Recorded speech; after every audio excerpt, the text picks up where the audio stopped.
looking a little bit. Oh, yeah, there you go. It's going to be the Alice, but I still don't like the Cho.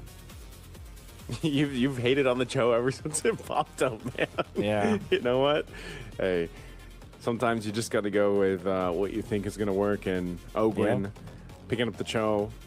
They have, I guess, it's more so of in line with let's go ahead and play around the arrows, go play around the kicks. You know, Alice seems to be the case there for Team Falcons, just because, again, you can set up, you can kind of give space to the rest of this lineup of Team Falcons.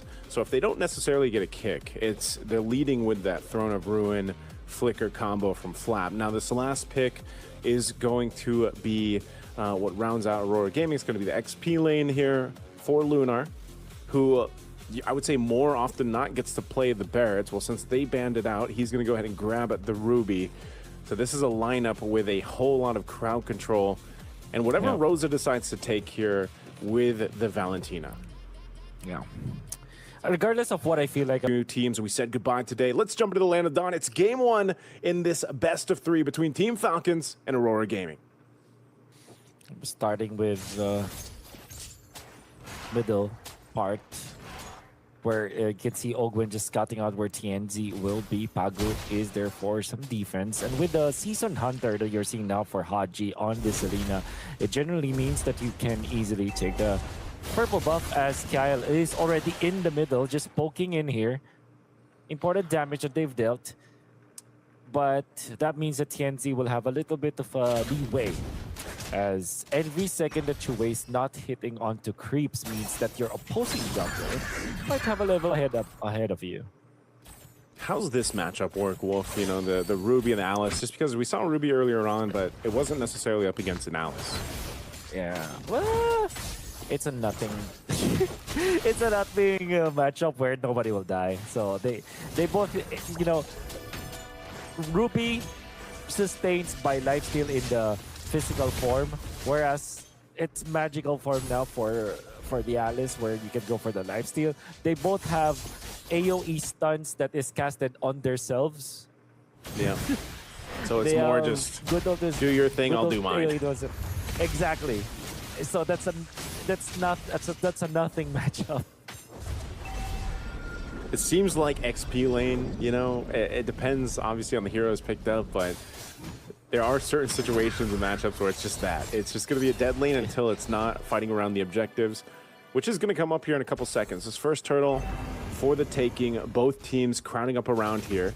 There's some poking happen here in the mid lane, but it's nothing that we're used to seeing, where some of the battle spells are burnt out.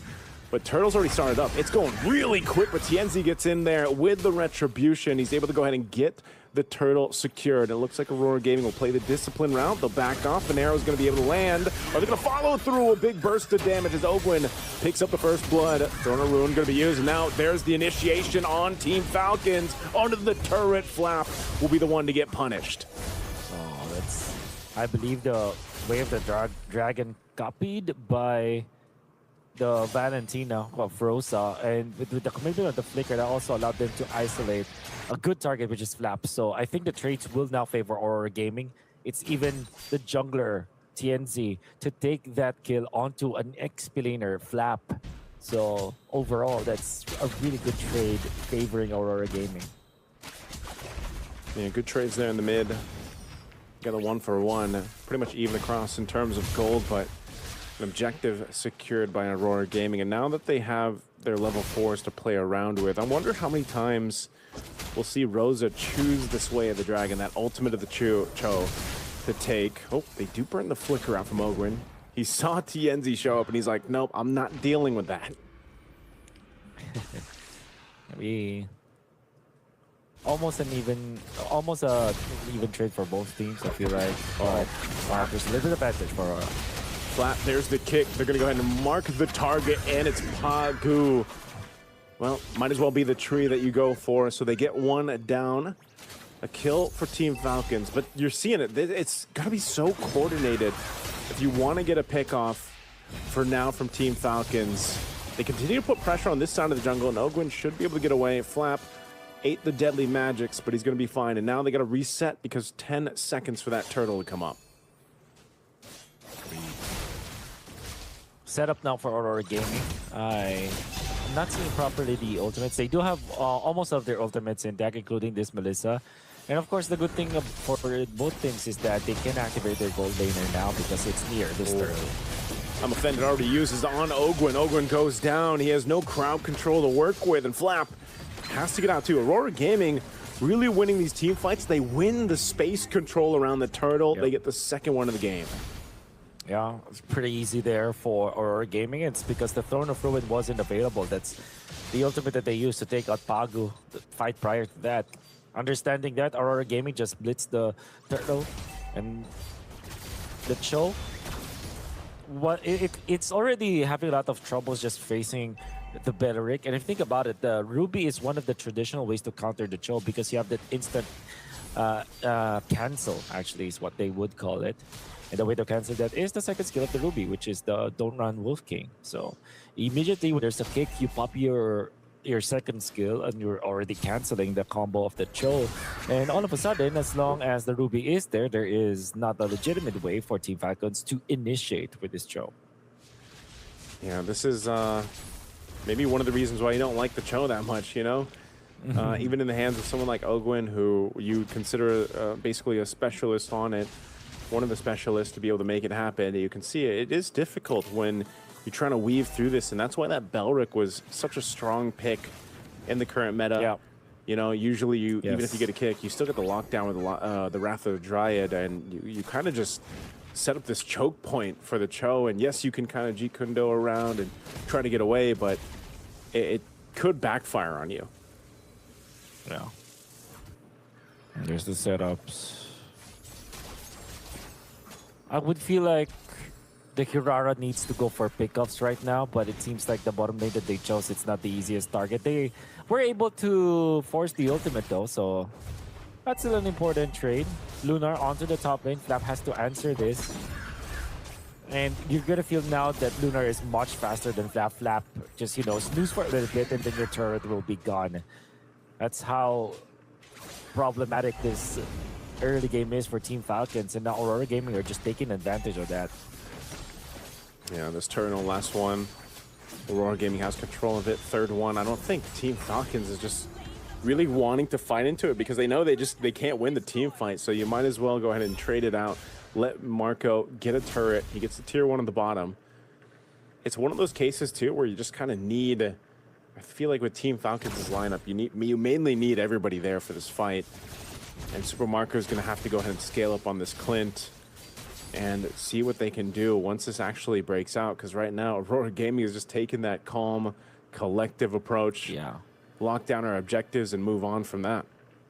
Yeah.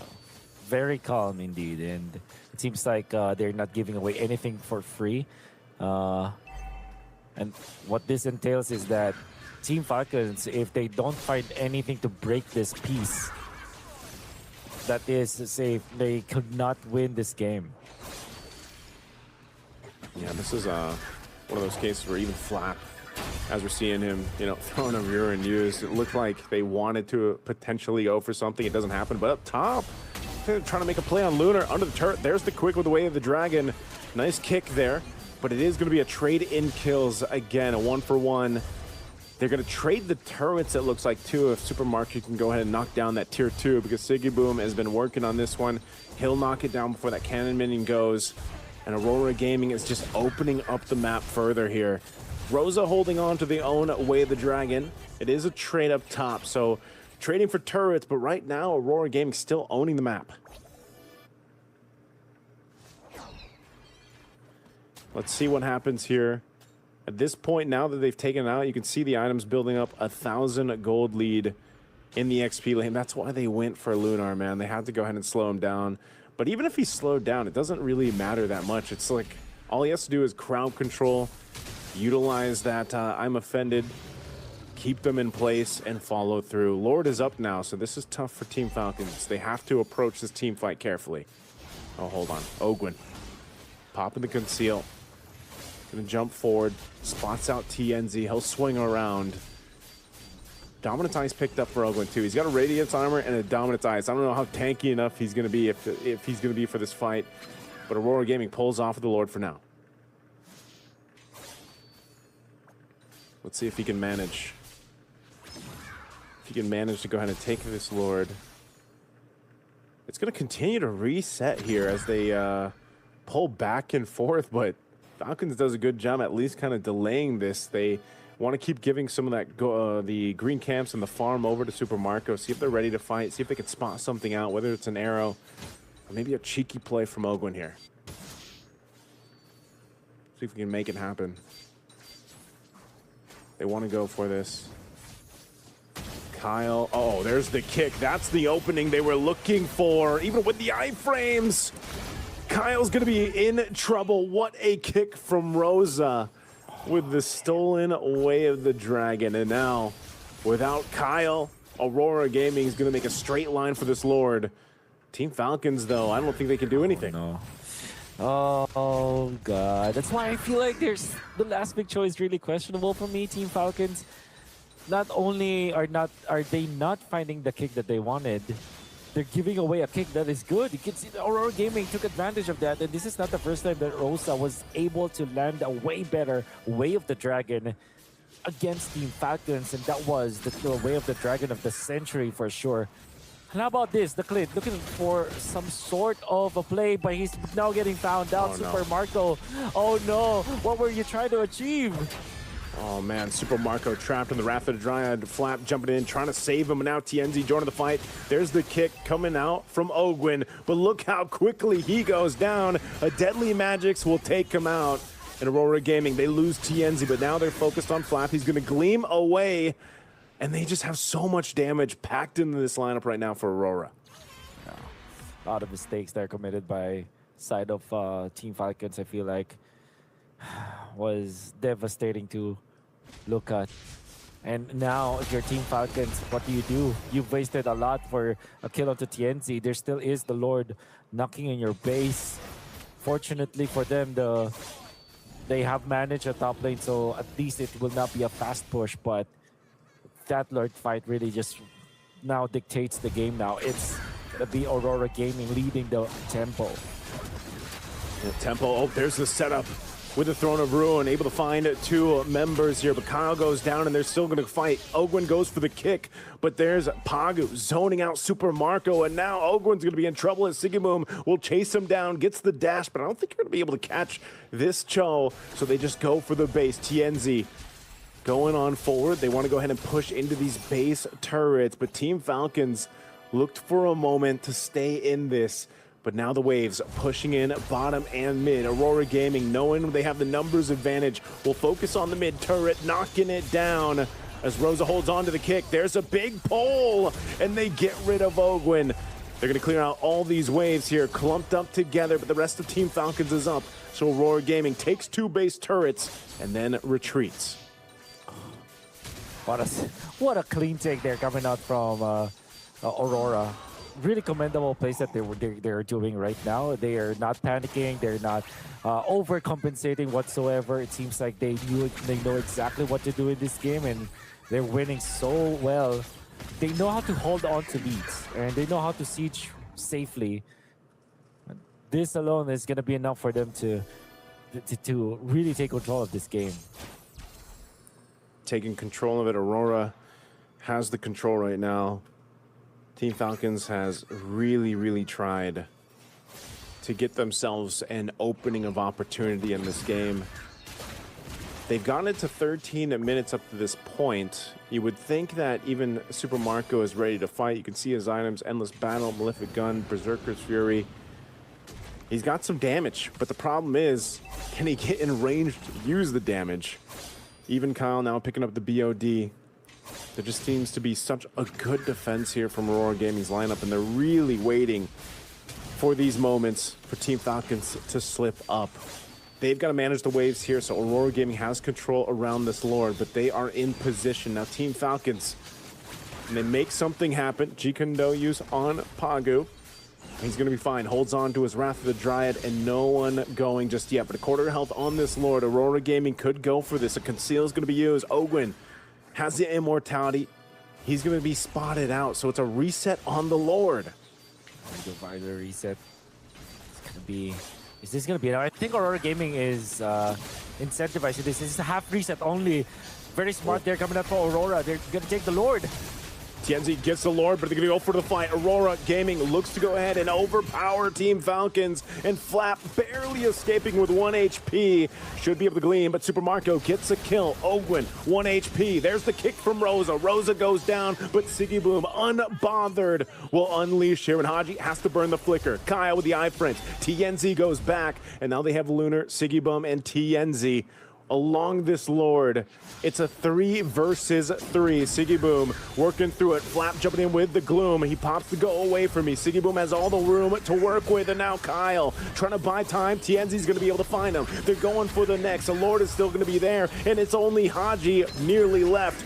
Flap trying to do what he can, but he's also gone as TNZ gets a double, and now they can lock on the crystal. There's nothing an arrow is going to do here. It's a triple for TNZ, and Aurora Gaming will take game 1. And when we said